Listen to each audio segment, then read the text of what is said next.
For a brief period of time, an hour and a half, we're going to immerse ourselves in strategic thinking and tactical sequencing. So it's like jumping into the ocean. We're going to get wet for an hour and a half of thinking about strategic planning and tactical sequencing.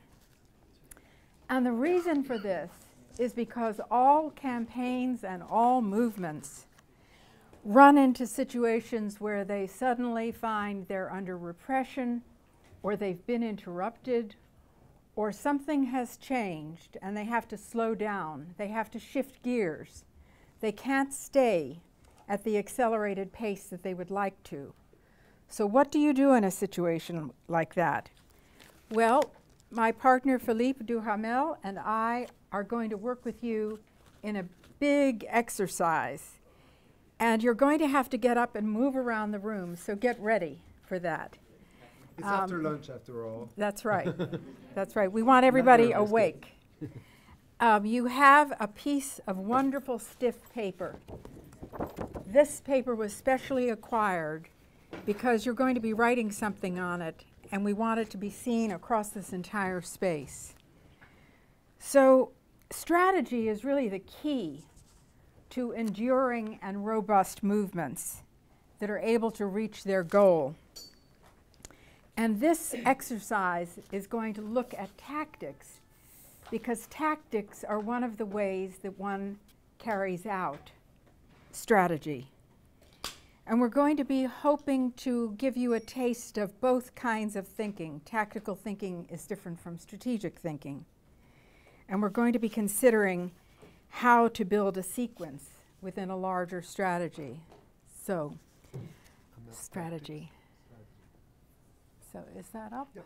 Okay. So ideally, every movement or campaign would have a grand strategy. This would be your overall objective. And there would be within that sub-strategies. And each sub-strategy would have its own strategy and its own tactics. So this is a definition of a grand strategy, a formulation on how best to achieve an overall objective in a conflict. It outlines a general course of action and coordinates all one's inventoried resources. It also coordinates one's uninventoried resources, that is, resources you may not have yet counted on. Okay.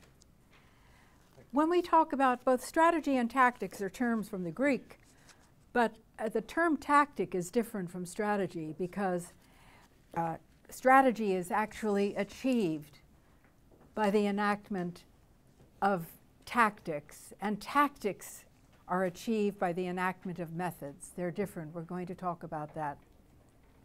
This is a quotation that expresses the difference between a strategic choice and a tactical choice. It may be a strategic choice to use mass demonstrations and strikes to force a violent regime to recognize human rights standards, but it is a tactical choice to conduct certain demonstrations in a silent and dignified manner. So we have some more tactical choices expressed here. In choosing tactics, which are enacted by methods, which are the individual actions like a boycott, a demonstration, or a strike, those are methods. But a tactic might be protective of identity. In Chile, people leaned out of their darkened apartments at night, banging together pots and pans, no lights on. And so no one could arrest anyone for banging pots and pans. That's a tactic that protects identity. No one is exposed. Confrontational tactics. The sit-in is highly confrontational because a sit-in is not just a lot of people showing up. A sit-in is a lot of people showing up and not leaving when asked to leave. Walkouts are highly confrontational. Then there are non-confrontational tactics. My favorite is from Lithuania, where under the Soviet Union, Christians were not allowed to celebrate Christmas. And in the final Christmas, before independence, virtually every home in Lithuania was burning candles in the windows, something they had not been able to do since before World War II. Feminist tactics might be, for example, a teach-in, non-confrontational tactics we've just talked about, humor tactics, the use of street theater, dressing up as extremely rich, fat. In the United States we call them fat cats, but I've learned that in other cultures they're called fat dogs, and in other cultures they're called by other animals. But dressing up like a fat animal to depict, you know, smoking big cigars and with currency poking out of every pocket. Something to get your message across, but in a way that uses humor.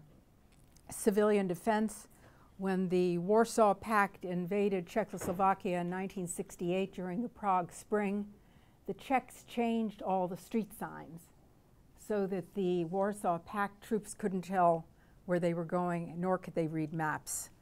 That would be an example of a civilian defense tactic. And then there are emotionally coercive tactics. Eventually, Gandhi actually abandoned the fast unto death because he felt it was so extreme in the emotional potency that it exerted on people. So this is what we mean by tactics.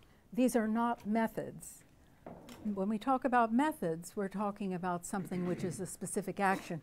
You enact your tactic through a method. So if your goal is, for example, to desegregate a store and you embark on a consumer boycott, the purpose is to change the store's policies. Okay, is that it? Yep. Okay, good. So we will be asking you to write on this beautiful piece of paper a tactic, a method, or a task which would be part of the process of preparing for the long haul, becoming ready for a drawn-out campaign in which there will be ups and downs. And by the way, probably every campaign in human history has had both ups and downs. I don't think I've ever heard of one that just went zip to success. So when we say tactics, methods, or tasks, we're going to be asking you to write down one that you think is important. Now, we would like you to think openly about this. It can include non-cooperation. It can include research. Research is a task that should come in advance of any movement or campaign. It could include alternative methods. Alternative methods is very important. Gandhi was concerned about the fact that some injustices were so egregious that it would not be possible to make any progress except over generations. And so he conceptualized the idea of parallel or alternative institutions in which you begin working on the injustice now in the old order while you begin constructing institutions that will eventually supplant that old order. We know from the work of historians like Maciej that the the struggle for the Austro-Hungarian Empire was conducted using such methods. And in Poland, with Solidarity, it was called organic work, Maciej, correct? The same idea, long term. So some of you may be involved in something like that and want to cite that. Also cultural work. So we're not asking you to write on this strikes, demonstrations, vigils, boycotts, sit-ins. We're asking you to write tactics, something, a tactic, a method, or a task, but go beyond the more typical ones if you can. We are then going to give you a minute in which to make that choice, and then we will ask you please to mingle and hold your card in front, and then to find others where you think there's a fit or where they come together. So this is a form of planning. And we expect this to be cheerfully chaotic or very chaotic, and this is perfectly acceptable. There's a lot of chaos in movements, and you have to be comfortable with it. While you search to find someone who has a task or a method or a tactic that is close to yours, We will then ask you to organize yourselves into clusters and to shop around for a good fit. We're looking for a sequencing. At the heart of this exercise is understanding sequencing. It's the sequence in which methods or tactics are used that allows you to accomplish strategy. So this is a bit of immersion in the sequencing. And I think we're ready to go to the filling out, are we? Let's go. Let's go. So I'm going to share with you a few observations that have been stimulated by this exercise that we've just completed. And they grow out of my experience working for 4 years in the civil rights movement. And they will not all necessarily be neatly connected, but nothing is usually neatly connected in a movement or a campaign. So, first of all, the idea of a separate strategy group or a separate research group is, I think, an outstanding idea. In the Student Nonviolent Coordinating Committee, we had a professor from Louisiana State University and staff who worked with him. And they did nothing but research. One of you called it data collection. It's a very important function, but it's long-term, and it's not sparkling and showy and brassy. It's quiet, and its results only come out from time to time when you need it. But it's critically important. It's what lets you look at where the money is flowing, where the interlocking corporate boards are connecting, where there's collusion between governments and vigilantes. It allows you to get deeper down in the connections that are part of what the injustice that you're fighting against. The idea of a separate strategy group is an extremely good one, because you can't plan strategy in the midst of action. It's impossible. In the midst of a street action, you're filled with adrenaline, and you can't think. You must be working on the basis of something that's been pre-planned and pre-agreed in advance.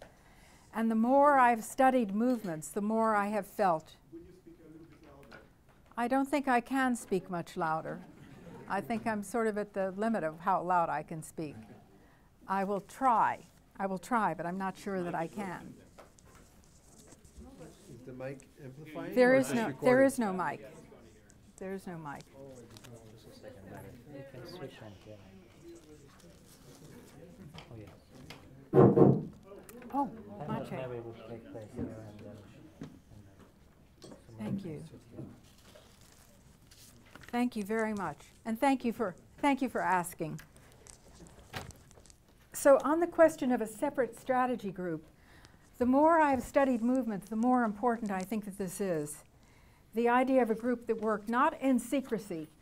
In fact, nothing happens in secrecy in a nonviolent movement. This is a very good way to destroy your movement, by having secret groups.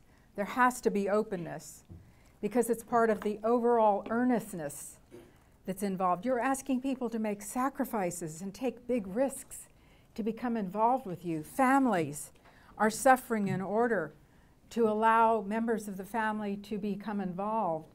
The last thing you want is a perception that there are secret groups making secret plans. But the idea of a separate strategy group that is at work day in and day out, even when there may not be any action in evidence, is a very good one, a very profitable for a movement to pursue that course. I want to mention something that was not mentioned, and that is nonviolent discipline. This is extremely important.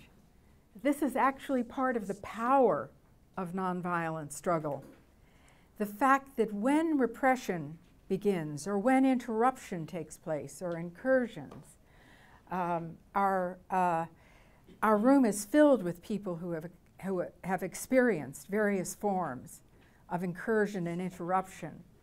It can be traumatic, it can be highly destructive, but it's extremely important that there be pre-discussion of nonviolent discipline, and that everyone understand that adherence to nonviolent discipline and accountability for it is critical to the power that gets induced as a result of mobilizing social power.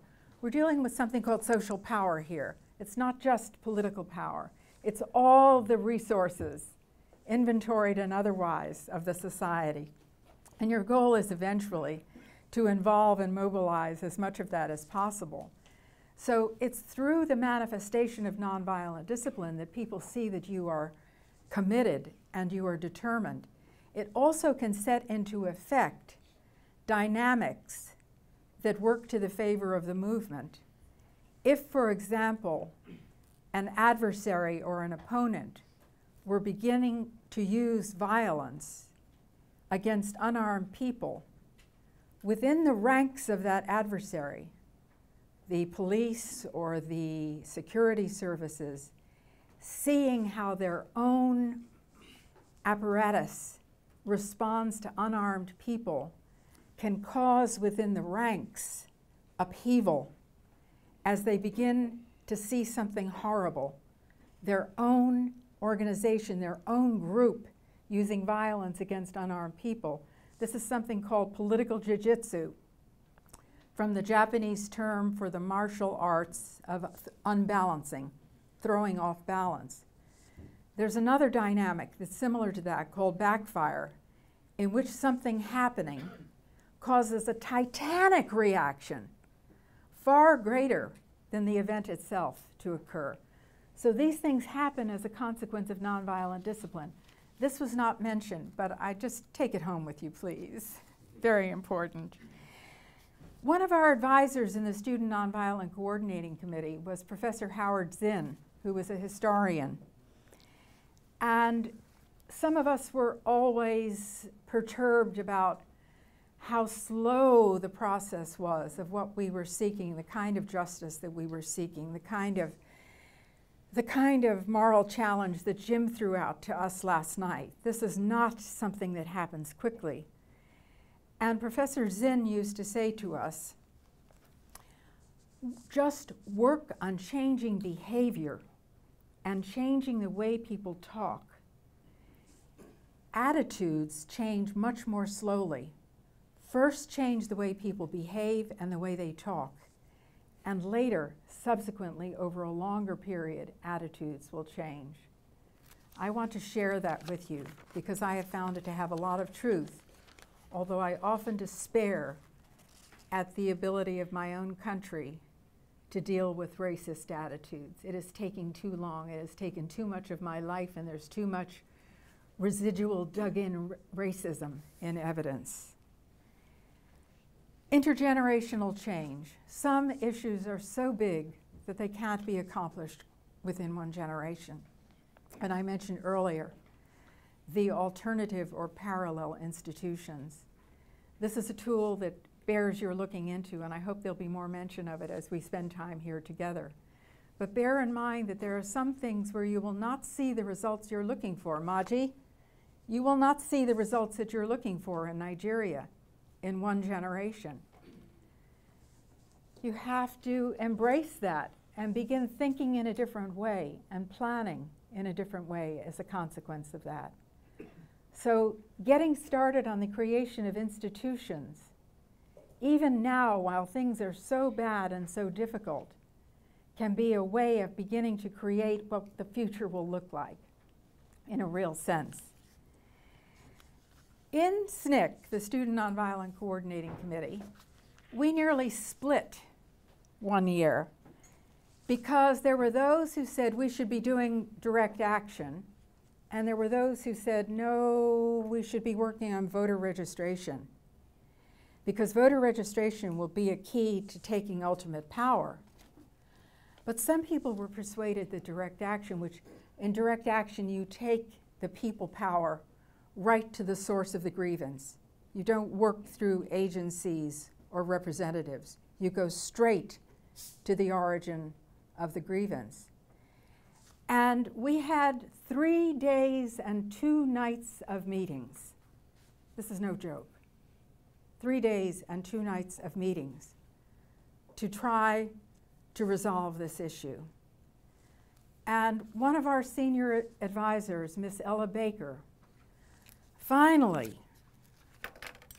threw back her head like this, and she said, "You can do both."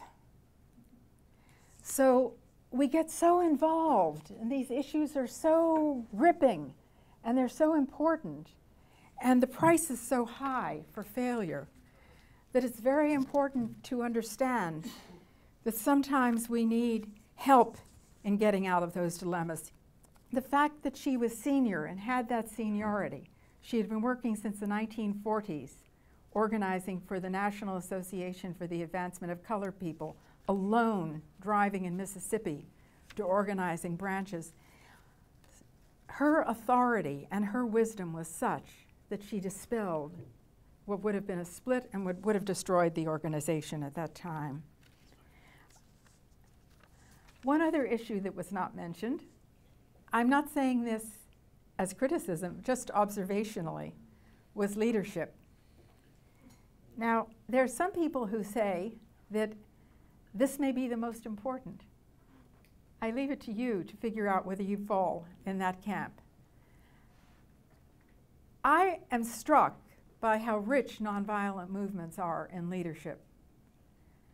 And there are lots of explanations for this. First of all, there's a process of coming to grips with your own mortality involved in joining a nonviolent movement. The first thing I had to reckon with when I went to work for SNCC was whether I was ready to die.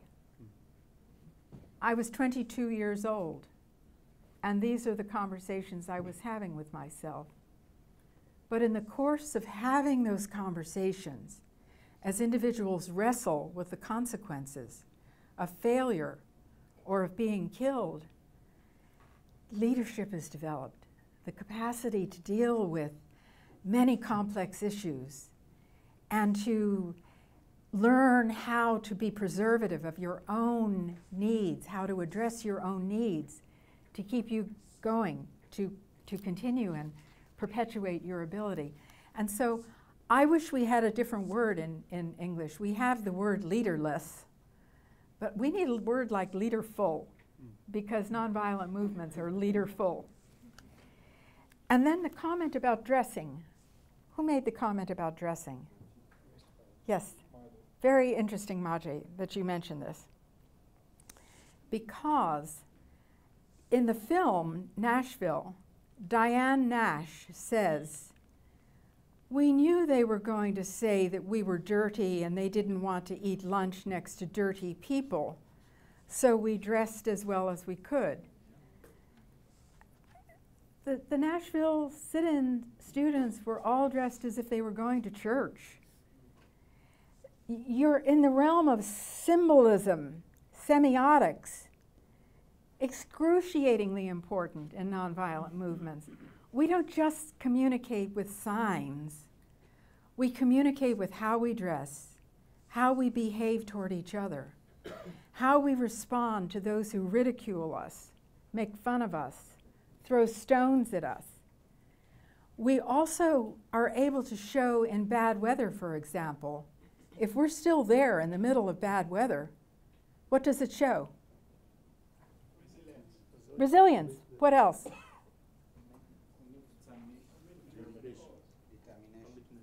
Say it again? Commitment. Thank you. Commitment. You can't wear a sign saying, "I am committed," but you can demonstrate that you're committed. Equally, families with children convey the sincerity of the cause and the importance to families. So there's lots and lots of communication that goes on through how we dress, the use of colors, the presence of religious leaders, the presence of others who are admired. Even round-the-clock rock groups conveys communications, something very important. The last comment I'm going to make has to do with your point about communications. This is the area in which I worked for SNCC, ultra important, and for us, it had an additional meaning. Sometimes the only way that we could save a life is if we could get a reporter to go to a jail and inquire and ask, Are you holding so-and-so? And this was what stood between life and death. I'll say more about that tomorrow. But I think that communications is something that goes on from the beginning all the way to the end, and then after the end, it should continue. Philippe. Thank you. Thank you,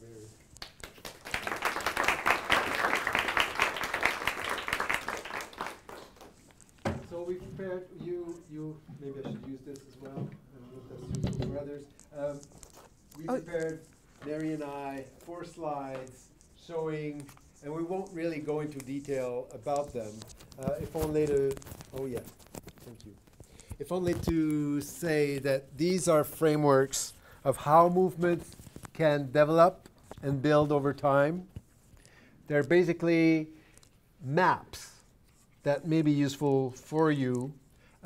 It was very clear in the room that we had stage 1, 2, and 3 of this slide, bring the issue with the research and bringing it to the public, making actions that deal with the issue, and then perhaps even going into illegal actions, some confrontational, some less confrontational. So this is a matrix that you might find useful as you think, where are we? And maybe that's a key question to keep in mind is, where are we in terms of movement development right now with this issue? Because not everything is equal. Here's another 5-stage model that you can use that includes cultural preparation, organization building, getting ready for the confrontation, so that's the training preparation part, building towards mass non-cooperation. If you remember, the Nashville example was clearly that. There was a stage of confrontation with the sit-ins going into mass non-cooperation with the boycotts. And then you get to this stage where you consolidate your win. Parallel institutions is one way, or making sure that the hiring quotas are changed and the practices are changed and the behaviors are changed, and hence the new society. There's another, Martin Luther King came up with this model to have 6 stages. I'll let you basically read that for you, but investigating the problem, education about it, commitment, building the resource to fight your base, your resources, and then going to the opponent and say, we're ready to, like, we really want this. Are you willing to face us doing the campaign, or will you give us what we want now? And failing that, then there's the direct action phase. And because nonviolent action has this goal that we're all going to win or lose together, there's that stage of reconciliation that we envision the time where opponents can, yeah, sometimes they're defeated, but sometimes with goodwill, we can walk hand to hand and in hand towards the future. There's a more complex one, which I think has got something very interesting because it includes this ebb and flow thing. I'm going to talk about that experience. I was much involved in the alternative globalization movement, going around fighting the OECD, the World Bank, the World Trade Organization in Seattle, all that. And there was clearly a time, and I'll show you pictures perhaps, of when the movement was taking off, but then the rebel energy got out and we lost the nonviolent discipline as a movement. And hence, it was this gray area of perceived failure, which was coinciding with mainstreaming of our demands and many people understanding that our cause was just. Same thing happened again in the opposition to the Vietnam War in the US. Just as the movement was taking off and mass support for stopping the war starting to be gained, small splinter groups started planting bombs and doing things that really hurt the bigger movement. So this is one of the key things that we need to address because a nonviolent movement, a nonviolent civil resistance movement, depends on that discipline. And I think we can all agree, and there's going to be sessions about that. This is perhaps our biggest challenge, and where leadership and communication and training preparation comes together. And if you Google these, you'll find resources, texts that actually explain them. Yes? Can I ask you, Philippe, just to elaborate for a second on the whole activist failure step? So you're in a struggle, you're confused, you seem to be making progress with mainstreaming, but other people think that you're losing for whatever reason.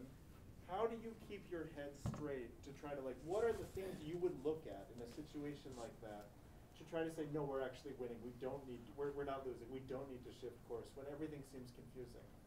How would you evaluate that, for example, or how did you in your other campaigns? Well, one of my experiences is one of failure, of the alternative globalization movement.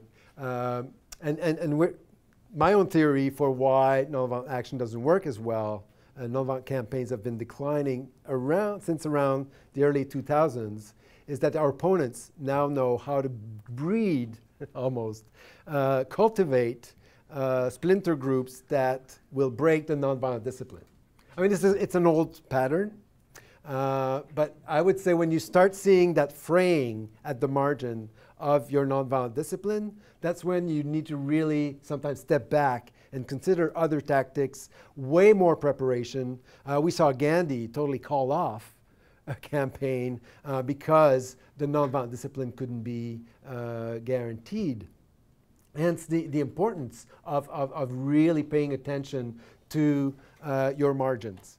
What we tomorrow will call violent flanks, because that can really bring a whole movement down, and they know it. Our opponents do. Yeah. I would love to ask a question related to it about the leadership. You said leadership. In this case, Gandhi had the position to say, "I call this thing off." But I also heard now about a coordination committee and meetings, and even being very open about it. So I was wondering how, well, maybe from your experience, because there or other findings, how is this done in successful movements? Because one of I was just wondering, what if they killed Gandhi? And they did kill Gandhis of some sorts. It would be, yes, sure, yes. This is a very famous incident where in Chowri Chora, local community set fire to a police station, killing half a dozen police officers. And Gandhi canceled a national civil disobedience movement as a consequence of that. But then he realized that he had effectively given the veto to the violent and protagonists. And he never did it again. My question was more on the authority that is given to of this person, this leader. Yeah, which is a very complex thing, and maybe let's save that for one of these times for deeper discussions. I see Jim who wants to talk, and eldership will prevail. Really? Yes, right now. It seems to me that in the United States, a lot of the rhetoric about violence and a lot of the acts of violence that interfere comes from provocateurs, comes from the police state, comes from underground people who are working for the security systems. Now, I can be debated on that, but that's my great suspicion, because we had it in the 60s. We had it in the 60s. Our FBI followed King from December of 1964 until his death. He had a 24-hour guard on him. Many of us, we found out in the 70s, had control agents from the FBI following us, supposedly to keep us in management. And this was not just people in the movement. This would be authors, journalists, other kinds of people who had opposite leadership styles and whatnot. So in the assassination of King, a very prominent person in the assassination presented himself to us in 1968 in Memphis as a militant. He was in fact the CIA underground person planted in the police department and planted in the militant group for operation. We didn't find that out until the 1980s. Mm-hmm. Mm-hmm. And there's a whole, like every movement I've studied have had to face that kind of a genre provocateurs, and they have immense resources. I'll touch upon that a bit tomorrow. So, yeah, but okay. Quickly respond to Eric's question. No. Let's do that later, because we want to cover this thing about the resilience. It's not a quick discussion? This question is not a quick Yeah, it is a very big discussion, the whole question of leadership and who gets to decide and all that. Can we just discuss, maybe we just write up, have a little parking lot that they discussed earlier and say maybe leadership styles on the board? And Sure, then, like you all sure, will see us sure. center. Maybe someone can start the list and I'll do it. we'll, Please proceed. we'll have a parking lot. Because we do have a sort of a plan and thing, and I've got pictures to show. Want to see pictures? Well, one is a clip. Remember Diane Nash yesterday? I put the silence on because I didn't want a whole sequence to play, but she formulates a very cleverly worded dilemma question to the mayor about values, about discrimination, and she hooked the victory right there and then, instead of having, you know, a pastor or somebody else just argue with the mayor on this and that and the other thing. That seemed to be a very clear key moment. What is unknown is that C.T. Vivian there and Diane were selected in the early morning strategy committee to speak directly to the mayor for us. Huh, interesting. So it was not a Excellent. Right. C.T. Vivian later becomes an aide to Dr. King, Huh. and Diane Wow. were selected to do the talking to the mayor. And And- so it was a 1-2 punch. And can I ask that was the question worded in advance? Like the dilemma, because it's such a beautifully But I don't crafted. remember specifically. Explain what a dilemma is. So we'll get to talk a bit about dilemmas, and I think, is there a session on dilemmas here this pulled year? the strategy But yeah, so I'll touch upon it. But dilemma, I have a slide on it if I get to it. It's basically putting your opponent between a rock and a hard place with something that, whatever the response, you're going to come out winning. Dilemma presents your opponent with a choice that has benefits and drawbacks either way they go. But in this case, we actually have winners all around. But he couldn't answer no to the question without. And notice in this picture how C.T. is smiling. Man in the middle. Right. That's when you know when you win. Right? Trust your gut. And I wanted to say this about resilience, because we were talking about resilience. And what does it mean for a movement to be resilient? Does it mean, oh, you got to set out to have a movement that's going to be decades long? I don't know about you, but I'm not particularly fond of the idea of, you know, devoting 40 years of my life to win this one thing. I think resilience is about winning. Movements that become resilient have earned their keep and have showed that they can win. There's nothing more detrimental to movement building than losing, doing the same thing over and over again and losing over and over again. So I think the big paradigm shift I've heard from younger activists was sometimes, oh, I didn't know we could go and think about winning.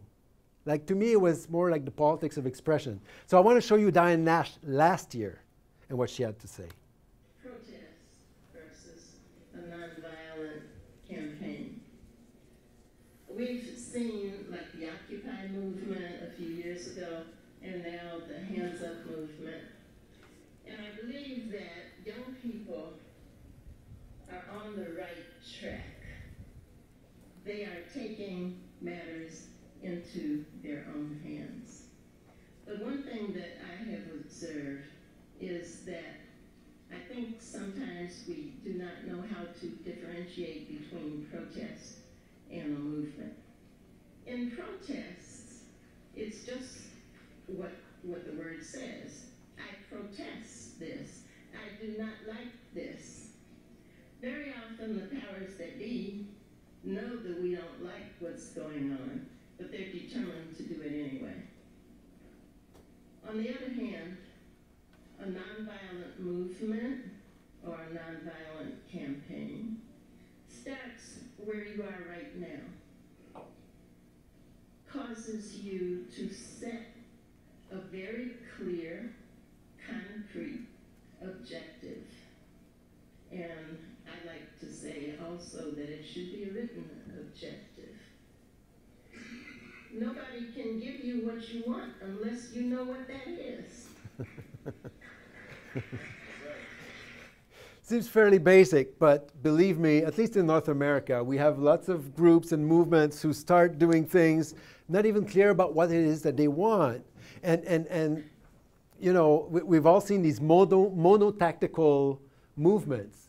Like I call, they have a pet tactic, and they keep reverting to it all the time, be it a march or, you know, the occupation, which is a very high resource tactic to use, and say, we're going to be out until the day capitalism is down, you know? And so that's what she means. And that's a very big difference, is to realize we got to win stuff to be resilient.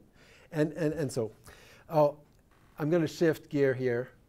I'm going to show a cute little picture. This is my little baby. Who left babies or children at home? So you understand why I put her there? She's 4 months old. There's a second one. Okay, we're done. This is me 20 years ago, getting arrested. This is not as cute. I'm wearing a picture of for East Timor. And I'm wearing a T-shirt with Martin Luther King and Malcolm X shaking hands. And I'm in front of the big Queen Elizabeth Hotel in Montreal. And what we just tried to do is stage a citizen's arrest of Mr. Henry Kissinger, Secretary of State to Richard Nixon, who was responsible for various things. I was discussing with someone here, I'm looking for you, about Cambodia this morning. Yes, he's the one who decided to bomb Cambodia. Laos, who weren't involved in the, per se in the Vietnamese conflict, because he had the madman theory. If we could convince the Vietnamese that Nixon was crazy, maybe the Vietnamese would say, we're not fighting anymore. And he's also responsible for the coup d'etat in Chile, various murders around that, the invasion of East Timor, a small island north of Australia where they decimated the population. Nearly 1/3 of the population was massacred. It's the most intense genocide of this era. So Mr. Henry Kissinger comes to Montreal and is presented in the media as a Nobel Peace Prize. And we think this is not the historical record, and that we have the Canadian Criminal Code, which prevents people for whom there is a reasonable doubt to believe they were involved in crimes against humanity or war crimes should not be allowed in the country. So we write the Immigration Department, ask them to investigate the case and prevent Mr. Kissinger from entering the country based on a well-known public record. And we, you know, of course, provided the footnotes, the Chomsky books and what have you. And he was still welcomed into town. So we showed up with citizens' arrest warrants, laying, you know, the facts, and showed up to the police and said, you go and arrest this person. They didn't, so we proceeded to walk, and with hands to our sides, the nonviolent raid tactic that Gandhi used against the salt depots in India. Basically that sort of thing.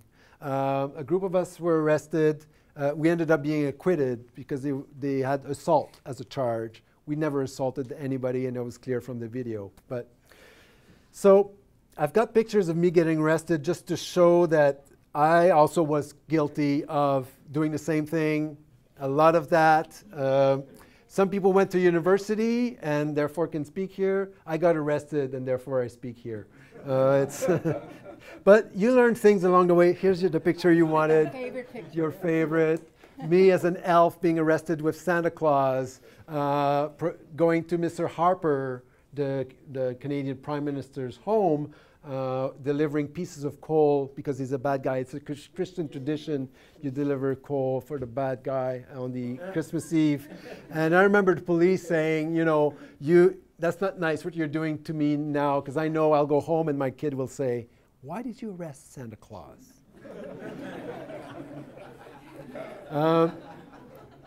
Here's me getting arrested once more, but I want to tell a bit of the story there. Yeah, you sort of lose the fear. And that's maybe one of the key things about nonviolent resistance is the more you do it, the less fearful you are. But I want to tell the story. Yeah, that's true. That is true. That is true. Granted. And in any case, in any of the situations like this, you need widespread support. That's your only defense. I'm not saying everybody should go out and do these kinds of actions in all kinds of contexts. I want to explain this because it comes just before the one where I get arrested. This is the Canadian Parliament. And we staged a People's Tribunal on free trade in the very building where members of Parliament should have been debating it. They weren't because they didn't have access to the secret trade negotiation papers of the free trade area of the Americas. And so we devised a thing called Operation Transparency. We put out a challenge to the government. Give us the text. If not, we will go and get it, because democracy rests on transparency. And so we had training for civil disobedience in the Parliament House. We had people dragged around, including MPs, who were practicing getting arrested. And the next morning, we showed up at Department of Foreign Affairs and International Trade, now Global Affairs, I think. Hardy goes there regularly. On that day, you weren't there. It's an inside joke. Yes. We proceeded. That's what they put around the building, 3 sets of those gates. And we proceeded to go over them to retrieve the texts.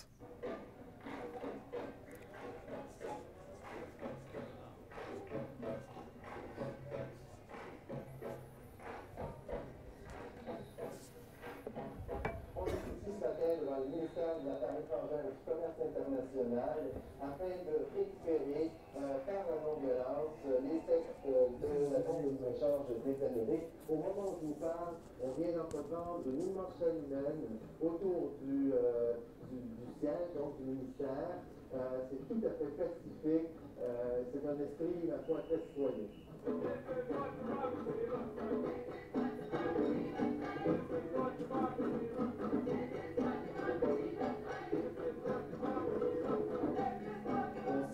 Que les mandats qui ont été accordés au groupe de négociation permettent un projet de reconfiguration sociale, de changement des lois nationales, afin de privatiser nos systèmes de services publics.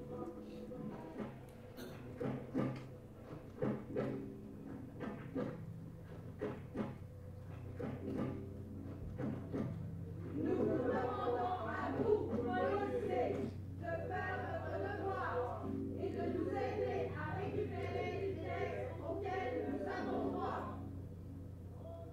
Si vous refusez d'aller chercher pour nous les textes de la CA, nous devons tenter d'aller les chercher nous-mêmes. Je m'appelle Antoine Fillon. Je m'appelle Maud Truand. Je m'appelle Patrick Leduc. Je m'appelle Martin Charlebois. Je m'appelle Maxime Rochelot. Nous sommes ici pour exercer nos droits de citoyenneté. S'il vous plaît.